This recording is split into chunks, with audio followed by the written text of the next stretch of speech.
Magandang umaga! Kumusta po? Narito po ulit ang update natin para sa lagay ng ating panahon. Ngayong umaga po ng November 14, 2025. Sa ngayon po ay lumalakas na ang bugso ng hanging amihan gaya po ng inyong nakikita at dumadaloy na hanggang dito po sa northern part ng Northern Luzon. At may intertropical convergence zone pa rin ay nag-extend po ngayon dyan sa may Visayas at Mindanao. Intertropical convergence zone ay salubungan po yan ng dalawang magkaibang hangin na mula sa northern at southern hemisphere at tinagurian din po yan na breeding ground ng mga sama ng panahon at nagpapaulan rin sa lugar kung saan po yan umiiral. At sa atin naman pong long range forecast ay wala pa naman pong bagyo lalo na ang malakas na nakikita na tatawid dito sa ating kalupaan hanggang po sa susunod na 2 linggo, pero hindi pa rin inaalis ang posibilidad na maaari na may sama ng panahon na mabubuo sa silangan ng ating bansa sa susunod na mga araw at ang development niya ng ating babantayan.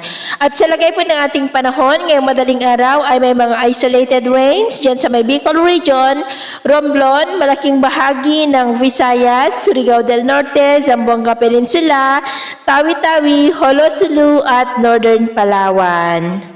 At mamaya po ay sisikat naman ang araw sa malaking bahagi ng ating bansa, pero dahil sa epekto ng ITZZ at mga localized thunderstorm ay cloudy skies with isolated rains ang ilang bahagi ng Bicol region, Quezon, Batangas, Calapan, Romblon, Marinduque, Panay Island, Negros, Leyte, Bohol, Cebu, Samar Island, Surigao del Norte, Bislig, Zamboanga Peninsula, Basilan, Holosulu at Tawi-Tawi. At mamayang hapon, mas maraming lugar po ulit ang makakaranas ng mas maulap na kalangitan with isolated rains, lalo na dyan sa may Mindanao, Visayas, Calabarzon, Mimaropa at Bicol region. Kaya mag-ingat po tayo sa mga banta ng mapagbaha at pagguho ng lupa. At sa atin naman po mga baybayin, dahil sa amihan ay maalon po ngayon sa mga baybayin ng Batanes, Babuyan Islands, Cagayan Seaboard at Ilocos Norte Seaboard. Ng mga alon po ay posibleng aabot hanggang sa 2.5 to 3.5 meters height. Kaya hanggat maaari ay iwasan na po muna natin ang papalaot dyan sa mga may kulay pula para po mas makaiwas sa mga sakunang pangkaragatan.